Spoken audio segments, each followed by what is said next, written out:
Good morning. Get started in just a minute. Let folks pop into the Zoom.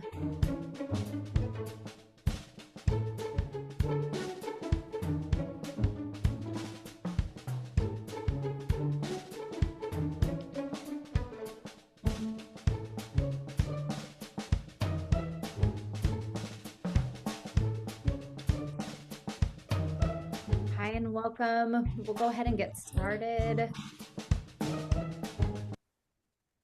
Thank you all for joining us. Happy National School Counseling Week. We're excited to kick off the week with a webinar where we can all be together and learn and support one another. My name is Dr. Danielle Duarte. I am the proud president of Hatching Results and here amongst my amazing colleagues to share about ethics they are sharing about ethics in a tiered framework, advocating with integrity across multi-tiered, multi-domain systems of support. I also really want to acknowledge before we start what is continuing to unfold in Minneapolis and across the country with immigration enforcement and how that is showing up in our schools. I would say always, but especially this week during National School Counseling Week, we know that school counselors are essential in moments like this to help keep schools safe, supported, grounded, and I'm really grateful that we can be in community together while we are continuing to strengthen our school counseling programs. And I think ethics is the absolute perfect topic as we think through all of these challenges and navigate really tricky situations while we are doing that with integrity throughout a multi-tiered, multi-domain system of support. So take a deep breath with me. All right, and we will get started. So if, I don't know if I have slide control, but if you can go to the next slide, we want to just again acknowledge and say thank you all for it's National School Counseling Week, and it is also Black Lives Matter in Schools Week. There we go, and just that this is, in case you don't know, that's a week of action, a year of purpose, a lifetime of practice. And so really honoring the fact that we know that our students of color and specifically our Black students are often disproportionately given suspensions, expulsions, aren't as successful. And so really academically and the system is a big piece of how that is playing out. And so really wanting to acknowledge and support our students as we continue to fight for equity within our school systems. So a little bit about Hatching Results as we get started. We were founded over 20 years ago by Dr. Trish Hatch. She was the original co-author of the Ask a National model for the first and second editions and started Hatching Results because she was passionate about providing support to students equitably and using data to show how students are different as the result of comprehensive school counseling programs. And so her work has grown and expanded, and our team has grown since that time. And so we work in school districts, state departments, regions, and county offices across the country. Over the last 5 years, we've been in 175 different districts across 30 different states, all to support improving school counseling programs to be comprehensive to ensure that every student receives the support that they need, and using data to show how school counseling programs are supporting those students. And so really proud of our vision and our mission. Just like school counseling programs have missions and visions, we do as well as an organization. So if you go to the next slide, I won't read it all, but what I'll share is that we really believe in what we hope to continue to see in the future is school counselors being seen as leaders, systems change agents, collaborators, advocates that are empowered to design, implement, evaluate, and improve comprehensive school counseling programs to increase equity and access for all students, and ultimately helping produce successful, contributing, resilient students and adults as they transition out of K through 12 schools. So with that, I'm going to turn it over to our amazing presenter team. I'm not sure if Haley or Wendy is first, but they are phenomenal. There we go. I'm not sure who is first, but they're phenomenal. We're so grateful to have them on our team and sharing all this amazing content with you all today. Thank you, Danielle. Thank you for your leadership. Thank you for creating this space for us. We are so excited to work in an organization that prioritizes multi-tiered, multi-domains systems implementation and centers ethics, integrity, and student dignity in that work. So I'm super excited to co-host this webinar today with you guys. I am a former school counselor of almost 20 years and a counselor educator of almost 8 years, and loving this role now with Hatching Results. Super excited to be with you all today. Our goal today is just to help you think about ethical decision-making within an MTMDSS practice framework. And I will turn it over to my co-presenter, Haley. All right. Good morning, everyone. My name is Dr. Haley Wyckoff. I'm super excited also to be here to co-host this webinar with Wendy and our entire Hatching Results team. Was a school counselor for 14 years and then worked as a counselor educator. And really thinking about, I think this webinar helps us think about ethics in a little bit different way than we've ever thought about it before, maybe. And thinking about it really in the context of that MTMDSS system of support. And if you're not familiar with that term, don't worry, we got you. We will talk about that a little bit more as we dive deeper into our webinar today. Oops. So our objectives are to understand our ethical responsibilities within a comprehensive school counseling program that's aligned to multi-tier, multi-domain system of supports, to apply our ethical standards and decision-making model to a case study across school counseling domains. And we're going to talk about ethical considerations when designing and delivering Tier 1, Tier 2, and Tier 3 interventions. So without further ado, what is this document? These ethical standards for school counselors, and how are they used? We're going to dive into that a little bit. I also want to point out that we do pay attention to the ASCA ethical standards, but there may be other ethical standards that apply to your role as a school counselor. School counselors are often national certified counselors or national certified school counselors. So you may be following the NBCC Code of Ethics. Also, you may be in a position where you are working with students and providing that guidance in transition from high school to post-secondary. So you might need to know the Guide to Ethical Practice in College Admissions. There are other ethical standards that apply. Our focus today will be on specifically the ASCA ethical standards. So what are ethical standards? Why do we have them? This is mentioned in our preamble and purpose statement in our ethical standards. They let us, or they are a guide for us for our ethical practice.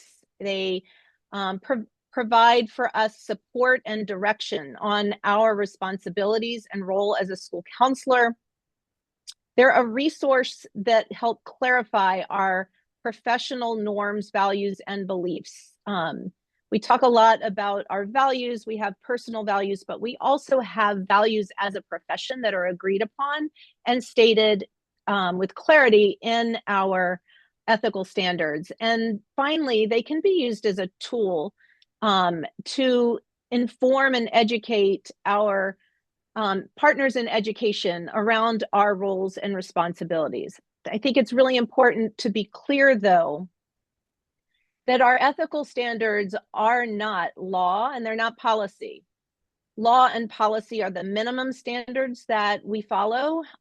If we don't follow law or we don't follow policy, there can be consequences for our actions. We can maybe have a write-up in our personnel file. We can get let go from our job in a worst case scenario, jail time. And the thing is, we want all of you as school counselors to continue to provide the support that our students need in schools. And so we are beholden to the law and to school policy. They supersede our ethics. Our ethics are aspirational, so we always aspire to practice ethically, but we have to practice legally. So when law or policy may be harmful to students, and that happens, then it's incumbent upon us to become advocates, to attempt to change the law or policy through our advocacy efforts. It's important also to keep in perspective that our codes are not exhaustive. They can't anticipate every single situation that requires our professional judgment. So we do have to rely on our professional judgment oftentimes, and recognize that not every single situation will have an answer within our ethical standards. They're also not prescriptive. They're a framework for ethical reasoning. A lot of times, and one of my favorite counselor educators, Dr. Mary Herman, always says it depends. In ethics, many, many things depend. They're context specific. And so they're not prescriptive. And finally, they are aspirational, as I mentioned, but they're also rooted in reality. So our ethical standards set this really high bar while acknowledging the practical and real challenges that we face day to day as school counselors. We just want to point out a few things here. These are directly from ASCA's website, and they are linked in the slide deck for you. But ASCA has a lot of tips and tools that we can use to help us think about our ethical practice. And so on the left side there, you see this this list of 13 different ethical tips. I think this is really important to have like on your notebook that you have on your desk every day, or on the bulletin board in front of your desk, somewhere as a reminder for us that ethics are at the forefront of the work that we do. So, you know, something that the first one there really speaks to me loudly, of just acting in the best interest of our students at all times and acting in good faith. And we're going to be talking about that today as we think about navigating ethics within a multi-tier, multi-domain systems of support. The other document that you see linked there is the Ethical Decision Making Guide.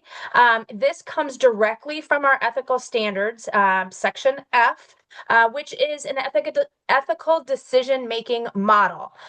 When we are making ethical decisions, it's incredibly important that we're following a process, we're following a model. And ASCA's very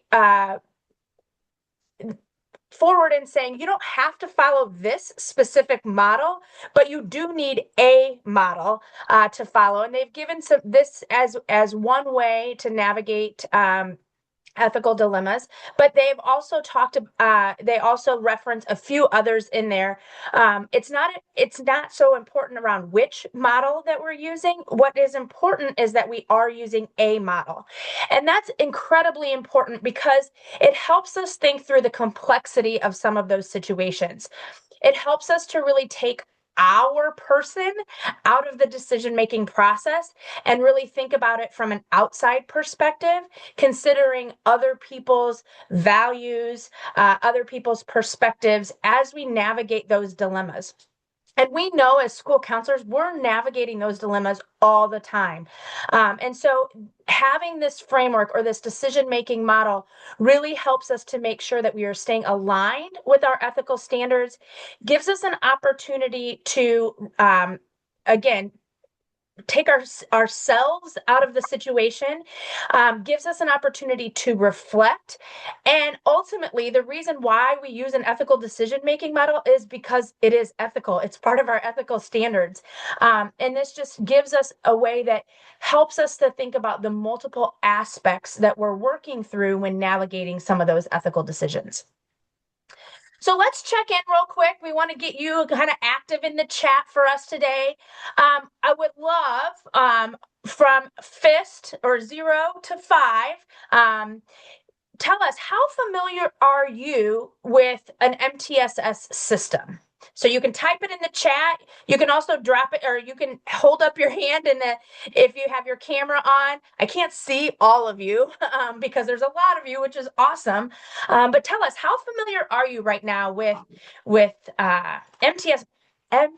A lot of 3s, 4s, and 5s popping up in the chat. And no shame, no blame. If you're a 0, if you're a FIST, all good. Couple 1s and 2s. There is a 0.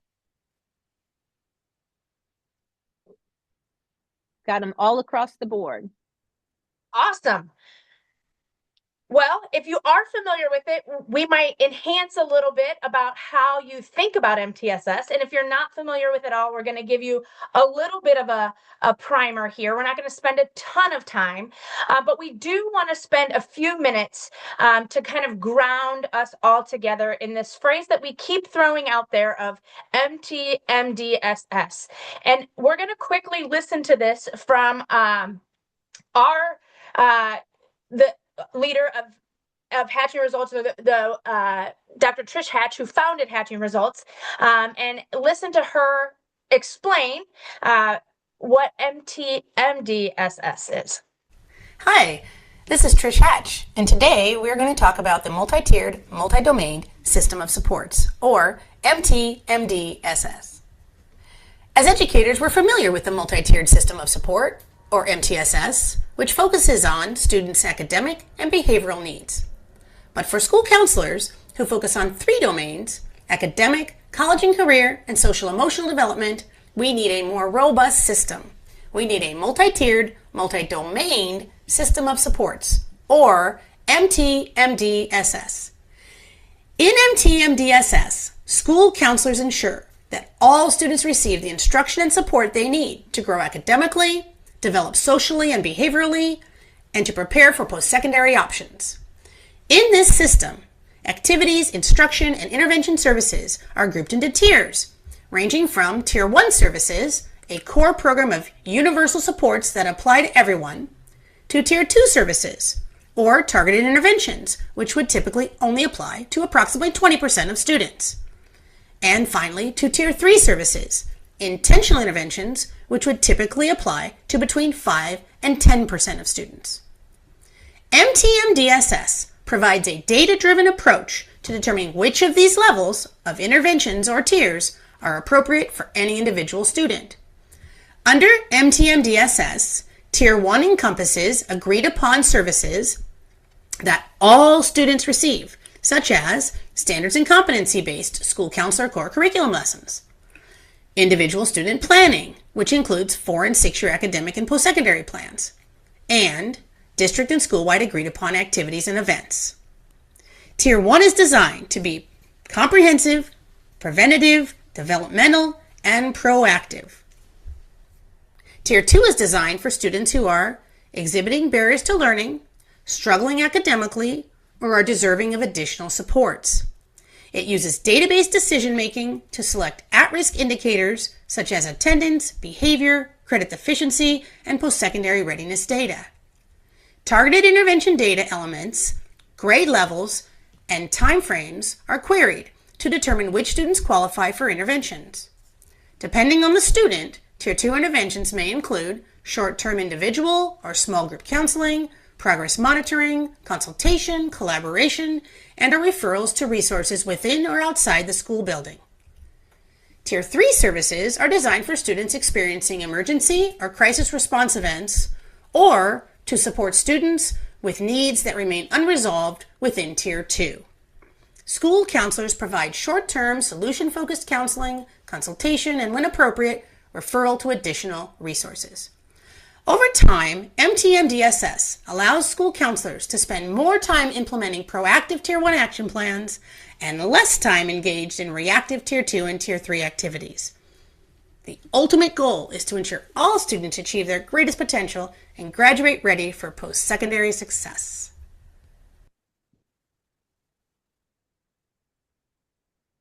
So, as we think about our work as school counselors, and as we think about it specifically around ethics, this MTMDSS system of supports is really going to be framing our conversation today.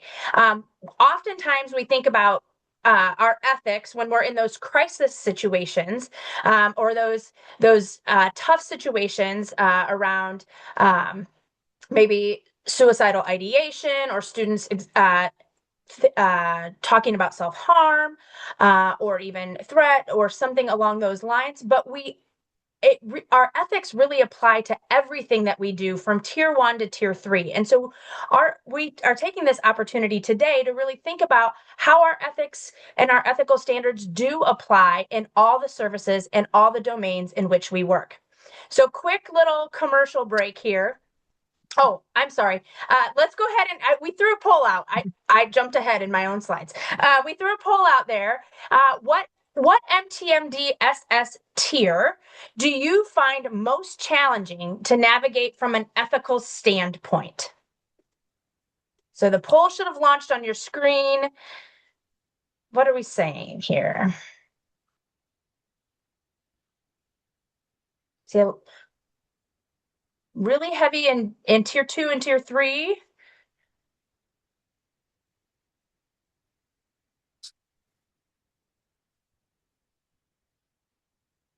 Getting some tier 1 in there as well. And some of you are dropping it in the chat. That works. That is perfect as well.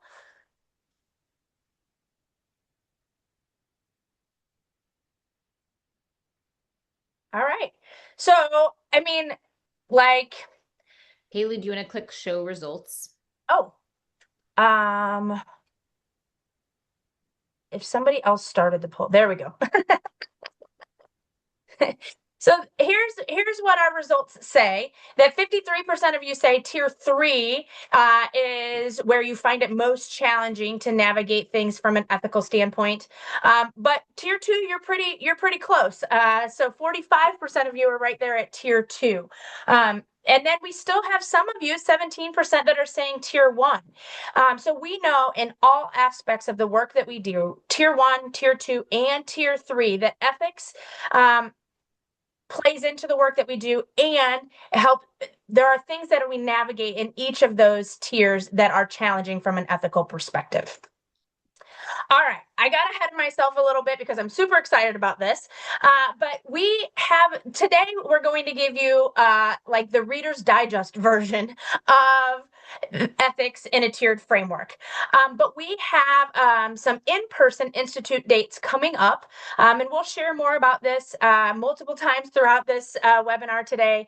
But we're taking the show on the road, so to speak, and on Friday, March 13th, we'll be in Long Beach, California. So if you're in Southern California, that might be one that you would like to attend.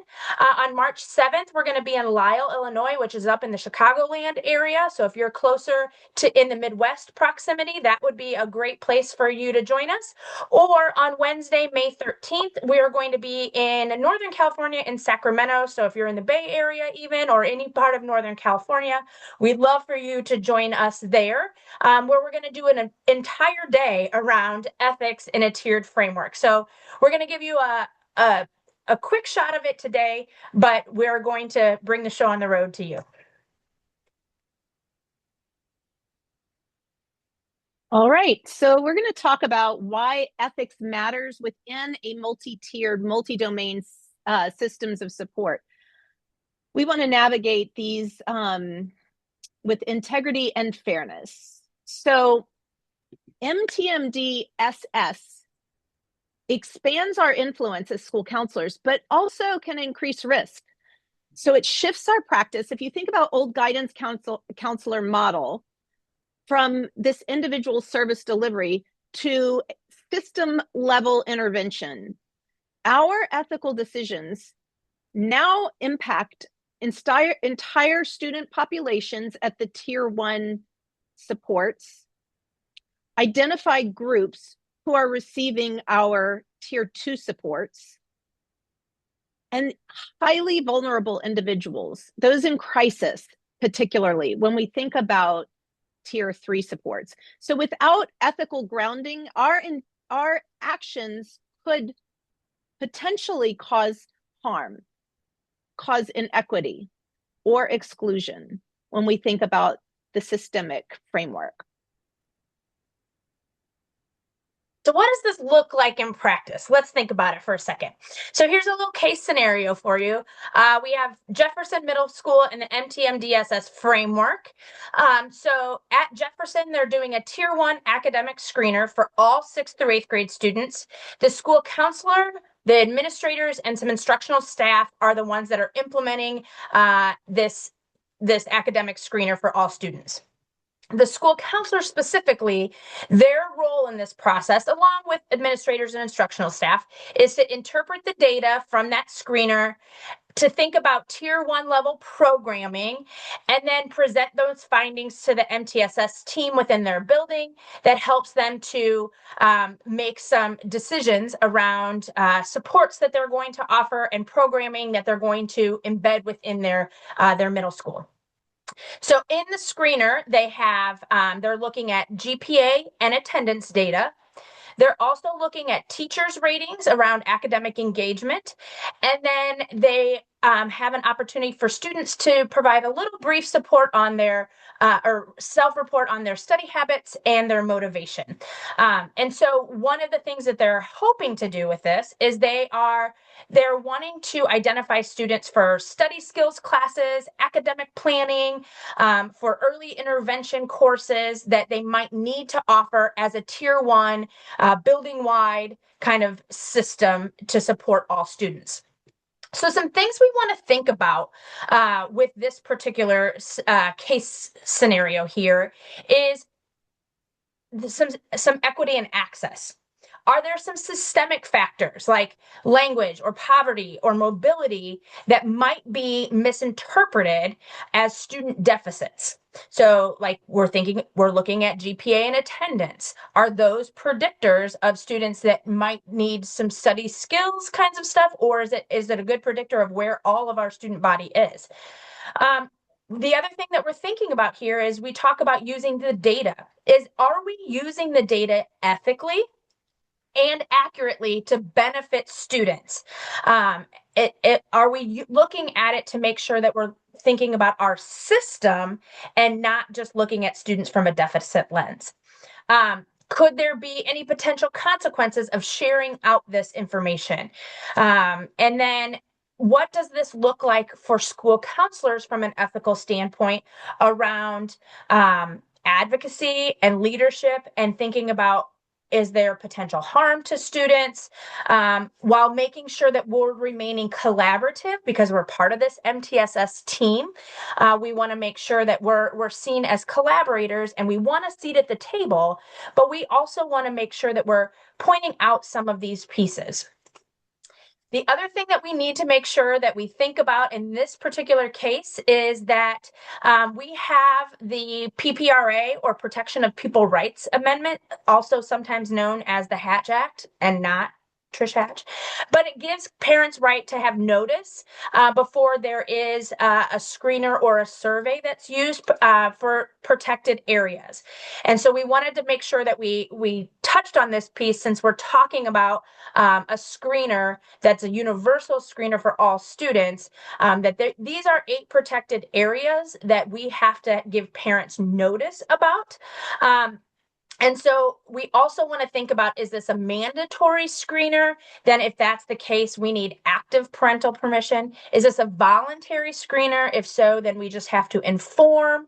But we want to make sure that we've also brought this to consideration for administrators and instructional staff as we're rolling out this use of a universal screener at our middle school.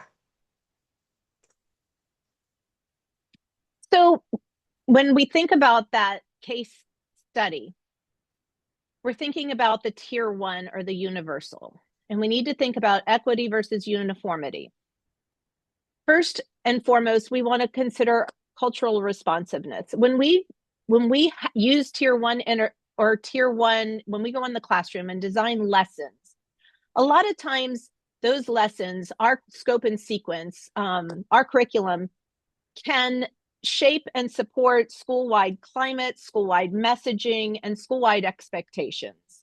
So ethical concerns can arise when we're reflecting maybe only dominant culture values. Are there other cultures in the school that need to be celebrated and included? Are we creating presentations that are inclusive of all of our student population? We want to make sure that we're not ignoring linguistic, racial, gender, or socioeconomic context within our tier 1 supports. We want to make sure that we're affirming identity and not asking our students to assimilate to a narrow definition of what's appropriate in terms of behavior or success. One of the things I can say about Louisiana, we don't always have, we're not always on the cutting edge of things, but there was a law passed in Louisiana in 2022 which protects natural hairstyles for students in public schools. I think that's super important. The other piece is we want to make sure we're avoiding the deficit-based or one-size-fits-all approach. So when we're looking at tier 1, we can easily slide into this as we're looking at the data across all of our students. We can easily slide into a problem-focused narrative about our students or about the communities. So we need to, our ethical practice needs to focus on framing data as information about systems and not about student worth. We definitely want to avoid any language that labels an entire group as being at risk or without examining some of the structural contributors. And we want to make sure we're designing tier 1 supports that aren't there to fix students, but to look at systems and how can we make the system better. So ethical risk can emerge when universal becomes the same for everyone, rather than responsive to the diverse student needs on our campuses. When we're treating all students identically, it can unintentionally privilege that dominant culture and the norms and marginalize others.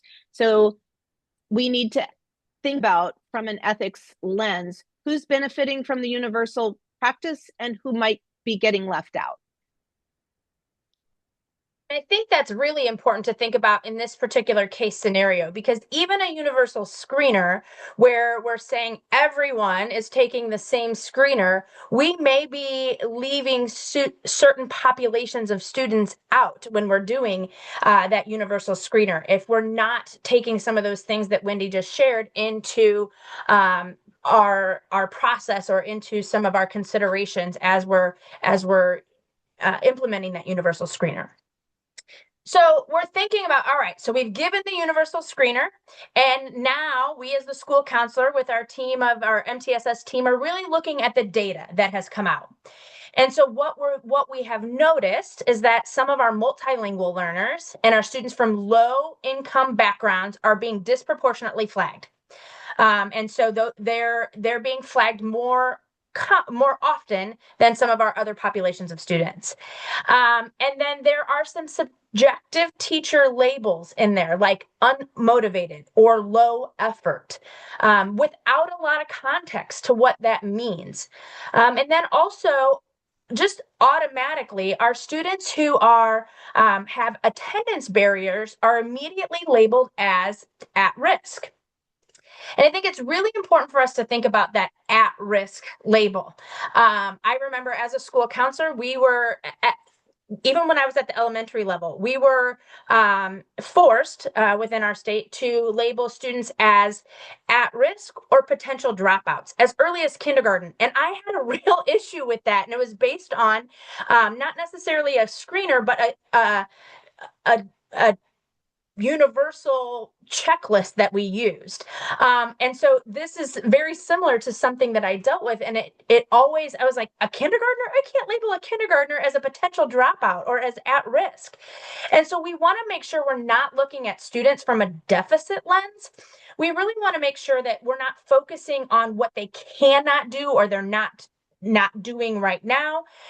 Are we ignoring some of their strengths as well as some of the systems issues that might be creating barriers for these students?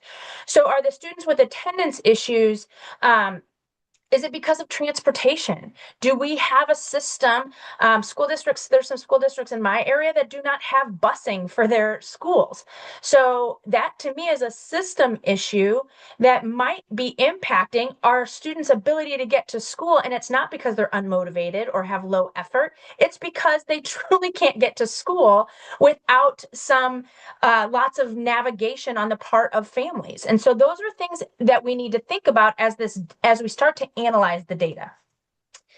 And in this particular situation, the admin is saying, okay, so we want to share this grade level data publicly with all staff. And as we think about our ethical responsibility and our as advocates and collaborators on this MTSS team, we want to think about, is this something that protects students? Could we somehow be compromising confidentiality of students? Admin also would like us to flag students to attend interventions during their elective periods.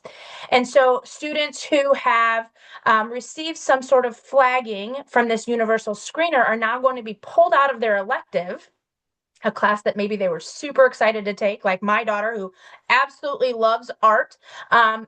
Could it be that we're pulling them out of those choice electives that might be the thing that really motivates them to be in school? And then we're also going to send an automated letter out to all parents indicating that their student is academically at risk, just based on this universal screener. And so as school counselors, of course, we want to work as a part of a team, and we want to be working with our admin and our instructional staff. But some things that we might want to think about is, and bring up and use as advocacy points is this ethical use of tier 1 data? Are we, as we're sharing this out and as we're looking at this data, is this ethical? How do confidentiality and transparency apply in this particular situation as we're looking at the tier 1 data that's ultimately leading to tier 2 interventions? And what is our ethical responsibility of advocacy on behalf of our students and behalf of our system issues within this particular scenario? I know, Wendy, I'm taking some of your stuff too. All right, I'm just going to reiterate some of what you said. So thinking about at the tier 2 level, the targeted interventions that we do with students that we've now identified, thinking about some of the ethical risks. First of all is the data use and labeling, as Haley mentioned. So we are using data as a starting point for inquiry. It shouldn't become a permanent label. And we also know that students move between needing tiers of support. So while data may indicate that a student needs some tier 2 supports, they receive those supports and they may go back to only needing the tier 1 or universal supports that we're providing. So when we think about using data to identify students for additional support, ethical risks can arise when we think about using that data as objective truth without the context. It's why getting to a root cause analysis is critically important. And then if students become defined by risk indicators, as Haley talked about, rather than recognizing their strengths and working off their strengths. And then we have to think about one of our ethical values or principles is that of autonomy. And so informed consent and transparency is very important when we have screened students and identified students who need tier 2 supports. Students and families need to understand the identification process. How did their student get identified? Why were they identified? What interventions are going to be used to support their students at the tier 2 level? We're very clear in the ethical standards that small groups need parental notification. And then progress monitoring. Students and families should understand what that looks like and how it's being used to support them. So ethical practice requires that transparency.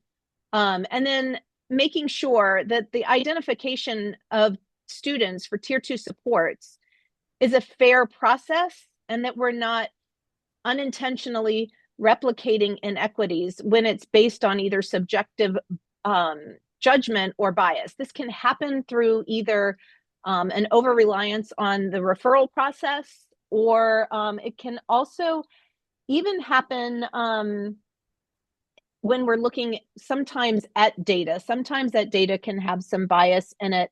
So we have to question whether the system is producing the pattern, and it's not necessarily the students. We've got to regularly review our disproportionality and question it and look at root cause. And I think just to hop on and add something to that too, of what Wendy was just saying, is in that fair identification process, are we taking this tier 1 universal screener at our middle school, and is that the only measure that we're using? Or are we looking at other data points to help support our decision making? And as Wendy was talking about with the informed consent and transparency, if we're sending these automated emails out to parents to say, and families to say, hey, your student is going to automatically receive this tier 2 intervention, are we giving them some, as Wendy talked about autonomy, are we giving them autonomy to have some input on whether they would like their student in this particular intervention, or if they would like their student to be supported in another way? Are we making it just a one size fits all for all of our students? And so, of course, we're going to up the complexity here. And again, not enough time for us to dive into any of these fully. So again, a snapshot of the content that we'll be talking about at our one-day institutes.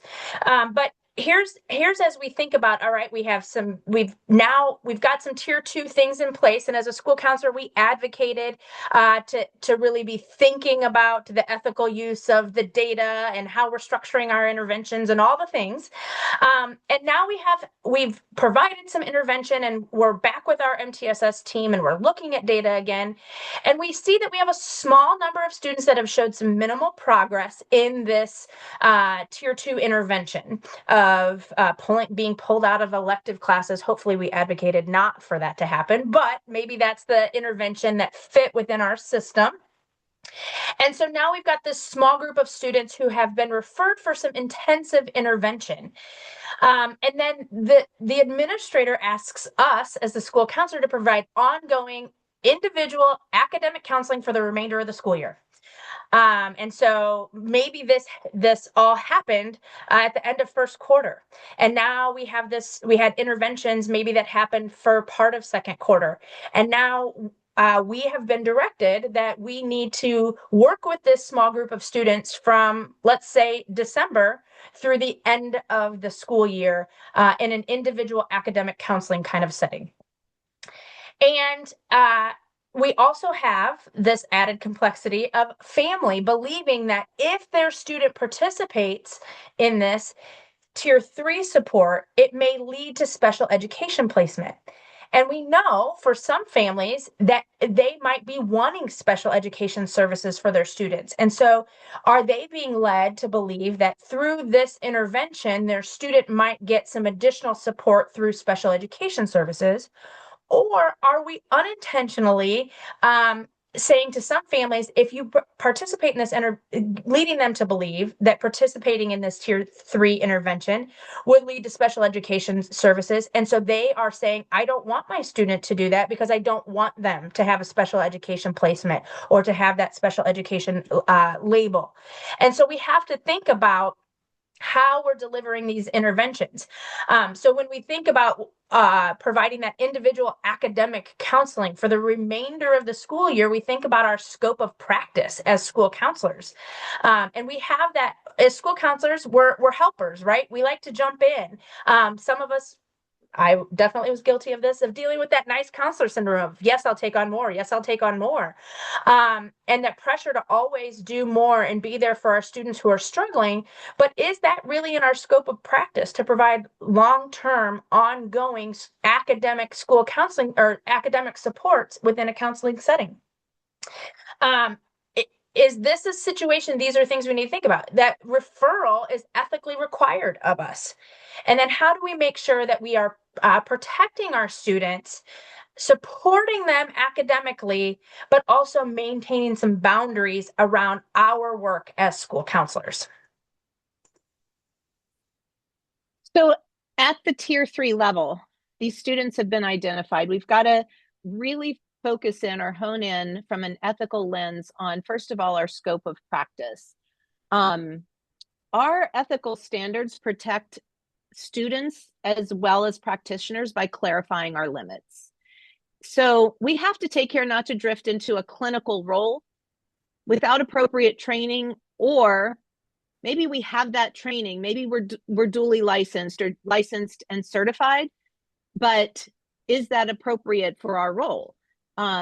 It's generally outside of our scope of practice, and our ethical standards are clear that we provide short-term counseling and we refer out.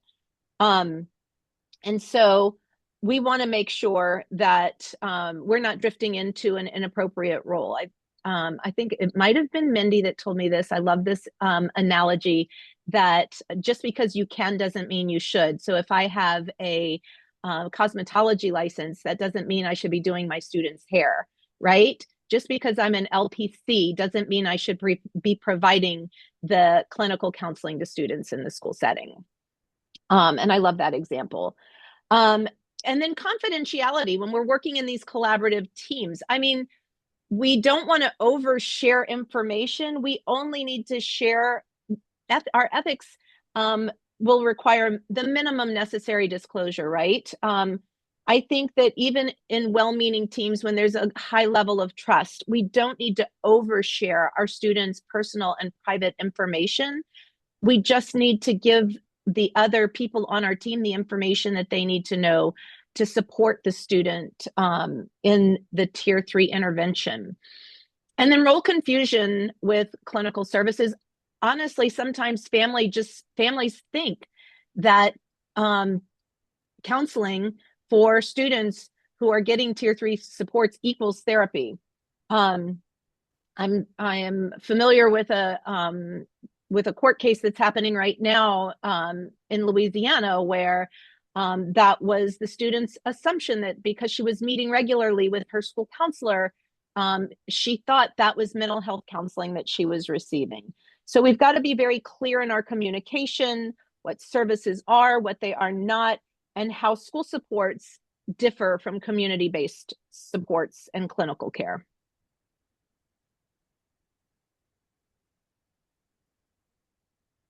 So I'm looking at the time, and we have 10 minutes left, and we've got some information we still want to share with you. But we just think about this is a different way of thinking about our ethical responsibility. And we know that each one of those tiers of support really can create some pressure points for us from an ethical perspective. And it's not that it's not that we lack good intentions, but sometimes our systems create more complexity for our role.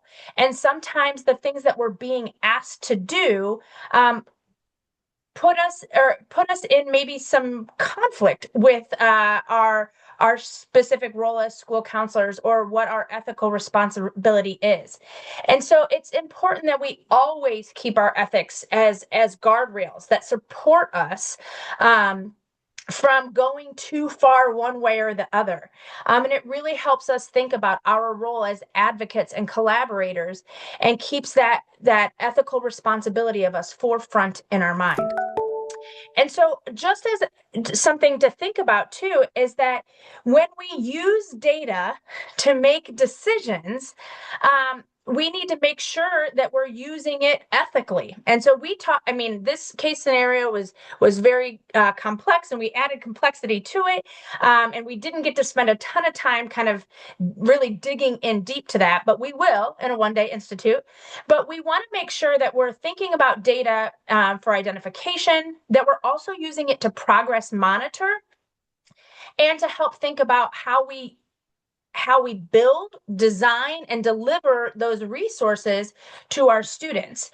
And we want to make sure that data is not necessarily used to punish or sort students, but as a way to support and provide more resources to students. We want to make sure that as we're looking at the data that comes out in this particular case, that screener, that we're not just looking at the student from the teacher's report. We're not just looking at that GPA or those attendance numbers, or even the student's self-report of their study skills. We're not just looking at that. We want to see the whole student and their system to know how we provide those resources. And then we have to acknowledge that no matter how well-intentioned we are in designing screeners or using screeners that incorporate diversity and multiple perspectives, that there is bias in that data collection. And so we've got to figure out how to mitigate that as best we can, or at least acknowledge that there might be bias present in the data that we're looking at. So multi-domain work is going to increase that complexity, as Haley mentioned. It's integrating the academic, the social, emotional, and the college and career domains. So it creates some challenges for us around professional boundaries. Our ethics are going to clarify what belongs where and to whom. So professional boundaries, we have to think about the danger of providing those services that are outside of our defined role or responding to a need without considering professional limits. And the multi-domain system, the question isn't, can I help? But is this my role to help in this particular way? We have to think about our competence and our training, making sure that the skills and knowledge align with the specific needs for each domain, and working collaboratively across different departments and different specializations within our school and within our community. When we're thinking about referrals, are we being creative in making sure that families have access to those supports is really important.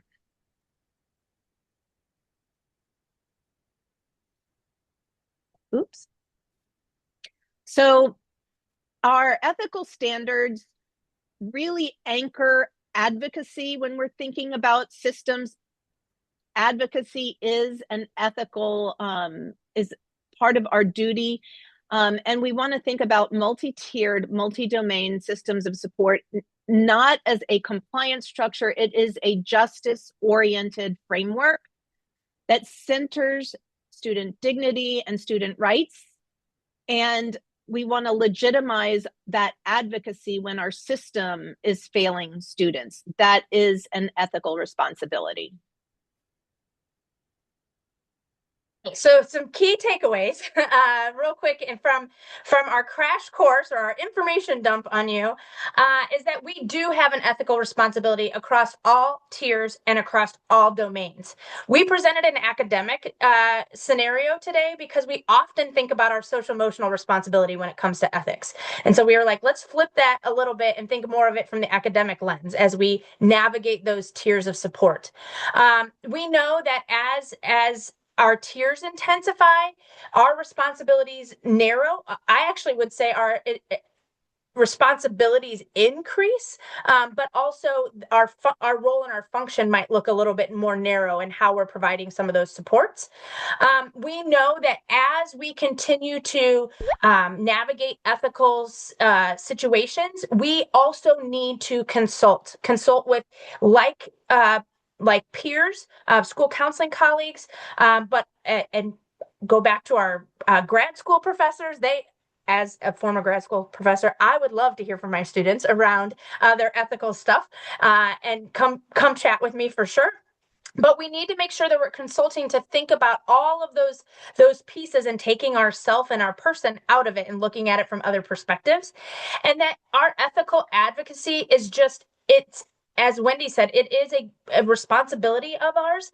And it is it is one of our core leadership responsibilities when we think about being leaders, advocates, collaborators, and systemic change agents. That advocacy is at the core of work that we do. And so thinking about our ethical practice and MTMDSS is not just about doing more in all of those tiers. It's about doing what's right at the right tier for the right reasons within our scope of practice as school counselors. So again, our crash course here, but we do have one-day institutes coming up, and we would love to see you there, whether it's in Long Beach. Who doesn't want to hang out in Long Beach on a Friday? Because you're probably not flying out till Saturday then, right? Or Thursday up in the Chicagoland area, this Thursday, May 7th, or Wednesday, May 13th in the Sacramento area. As at Hatching Results, we always have a lot going on. And so we have some other webinars and opportunities to engage with us coming up. We have a PLC Institute for Student Services, thinking about collaboration across student services teams. So bring your whole team to that. There's a link within the slide deck to register, and you can see the website there at the bottom. That's on 2 days in April. We also have our Every Student, Every Setting. Some of you might have joined us last week for the webinar that our colleague Ebony gave about thinking about school counselors in alternative settings and non-traditional settings.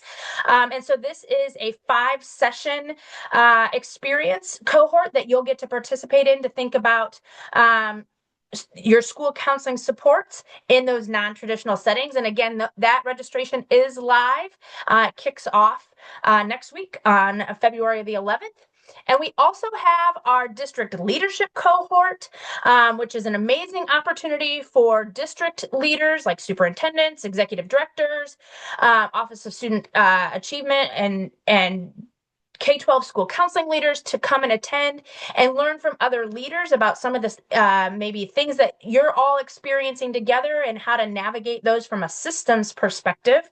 And this is, Mindy, you could tell me for sure the number, but I know that this is a cohort that is in like its 4th or 5th. Oh yeah, we're running our 5th cohort. So if you're a district leader here, come hang out with us and other district leaders from around the country. We just want to thank you so much for kicking off National School Counseling Week with us today at Hatching Results. Thinking about your ethical practice. I mean, that's heavy stuff for a Monday morning. So we appreciate you joining us. We didn't get to interact with a lot of you in the chat, but feel free to send us a message if you have any questions about some of what we talked about today. And we hope to see you all at one of our one-day institutes. But also be sure to connect with us as Hatching Results. We have our all of our social media stuff there. Follow us. We have lots of resources that we provide and lots of opportunities to think about your work as school counselors. And we just love to spend time with you. So definitely follow us, and we hope to see you at our one-day institutes. Thank you, everybody, for joining us. Have a great rest of your week.